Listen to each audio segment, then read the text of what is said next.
gentlemen, it's your boy, the sneakerhead of NY. And you are listening and watching Nights at the Round Table. Yes, indeed. Shout out to everybody. Let me take the glasses off for this one. Today's episode is just gonna be really quick. Another quick episode. Real quick story. I actually was trying to upload this yesterday, but when I recorded it came out like super blurry. So I'm trying it again today because yesterday I was just way too tired to even try to like come back and do this. Before I get into anything, my Yankees just lost 2 straight games. I am not a fan of that. Lost to the Seattle Mariners. Fuck the Mariners.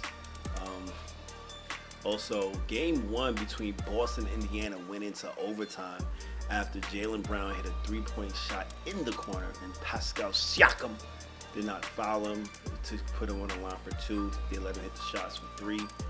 Indiana pretty much could have won this game, so don't sleep on Indiana. Indiana might fuck around and win this whole shit against Boston, so don't sleep on them. That team is really strong, really dope, well coached, and they have an amazing bench. But fuck all that. This is what I'm here for.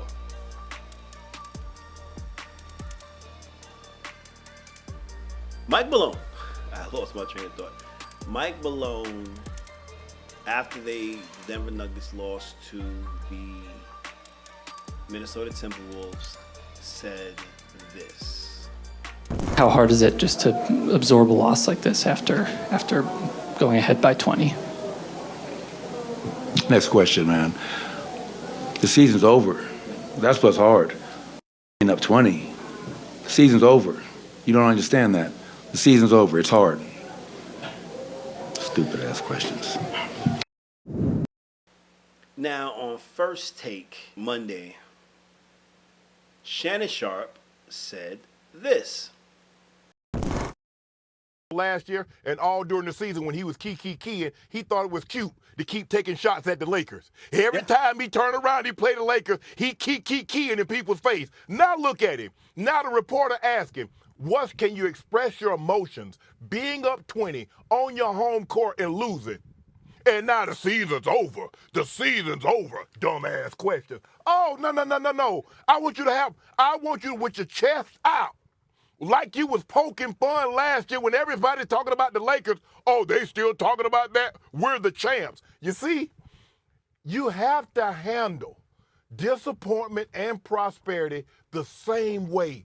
Nobody likes to lose, especially legs when you get to this level, but it's a part of it. When you accept victory, when you accept the things that come along with that, you must handle with grace and dignity disappointment. Hopefully I have the same energy that I had Monday night when I first was trying to record this and have it now. I don't care about what I didn't say then. I'm going to say it now, plus more.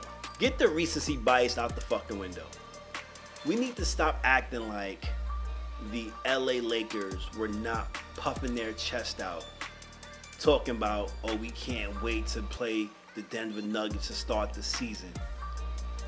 Let's stop acting like Anthony Davis didn't say, yeah, me and LeBron been talking, they've been chatting, and we trying to make sure we shut up Denver Nuggets. Not verbatim, but that's literally what was said between LeBron and AD. Now, after the Denver Nuggets dispatched the LA Lakers last year in the NBA playoffs, they swept them. LeBron said this after the game. We'll see what happens going forward. But I don't know.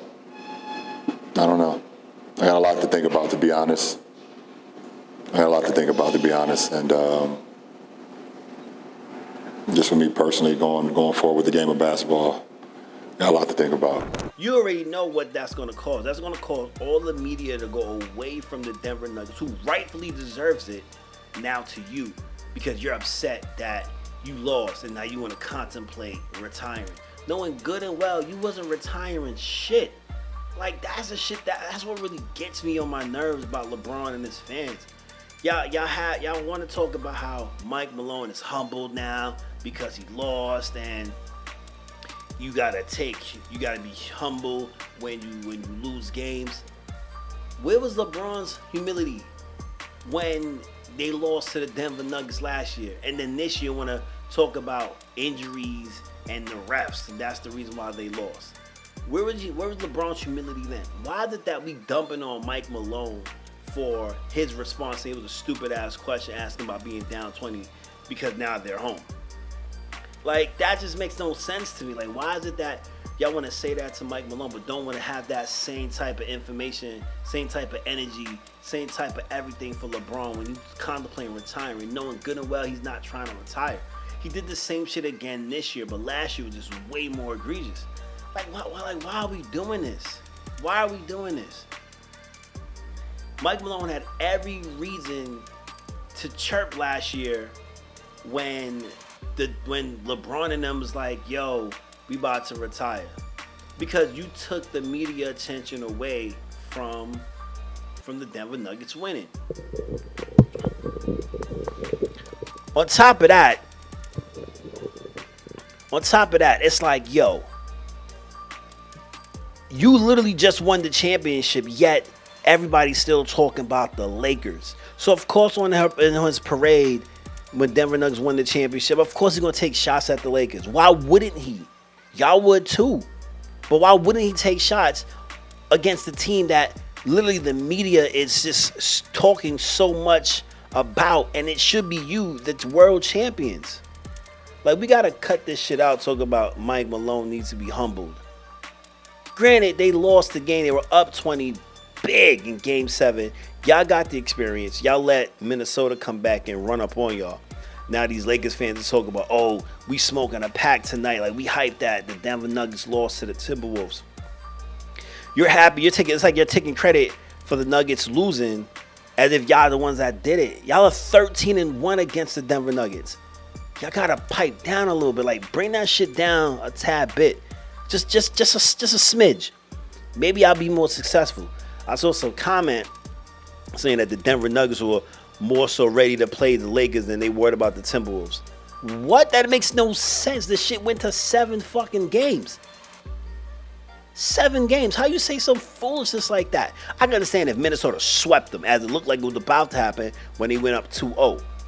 But Denver came back, and they were up 3-2. They lost a nail-biting game in Game 7. Like, it could have gone down to the wire with anybody winning. Minnesota pulled off in the third quarter, going on like a 30-9 run. But at the end of the day, the game still got tied up in the fourth quarter multiple times. So how can you really say that the Denver Nuggets were more so worried about the Lakers than the Timberwolves? That just doesn't make sense. Period. In the previous episode, I mentioned that the reason why the Nuggets lost is because Michael Porter really didn't have a good series. It happens. But let's go back to this humility Mike Malone has to show. He doesn't have to show any humility. He won. He did what he was supposed to do. Like, y'all gotta chill out with that, man. Like, y'all gotta bring that down a decimal as well, man. Like, 'cause I'm just not understanding the recency bias. Like, come on. Like, Shannon Sharpe is ridiculous. Obviously, he's a LeBron stan. So anything LeBron does, he's taking his goal to him. So you forget, Shannon Sharpe, that this man sat on the podium after the game, much like I'm doing right now, with his hand on a microphone, talking about, yo, I might retire. Even like looking up the footage for me to show, a lot of media outlets were saying, is LeBron retiring? Because that's what he made it seem. So, of course, the media coverage is going to have a field day reporting about arguably the third best player in the NBA, maybe the second best player in the NBA, depending on who you ask. Definitely not the first. But it's just like, come on, man. Y'all gotta chill with that, man. Y'all gotta bring that down a notch, because it's just ridiculous talking about he needs to be humbled. LeBron needs to be humbled, because LeBron was the same one acting goofy when he won against Golden State, talking about on his podcast, on the shop, talking about that's what made me number one. Like, that what made me a GOAT, coming back down 3-1. Y'all gotta chill, man. Shout out to Ant and the Timberwolves, but y'all gotta bring that shit down. It's ridiculous. Y'all got this recency bias, and y'all wanted the Denver Nuggets to fail so bad because they beat your beloved king. You gotta bring that down, man. Shout out to the Nuggets, Jokic, and all of them. I'm not a Nuggets fan. I'm a Chicago Bulls fan. but I just like good basketball, and the Denver Nuggets play good basketball. So shout out to them, and shout out to the Final Four teams in the Eastern and Western Conference Finals. All right? So like I said, this is going to be real quick. So this is your boy, the Sneakerhead NY, and I'll check you on the next one. Peace. Lights at the round table.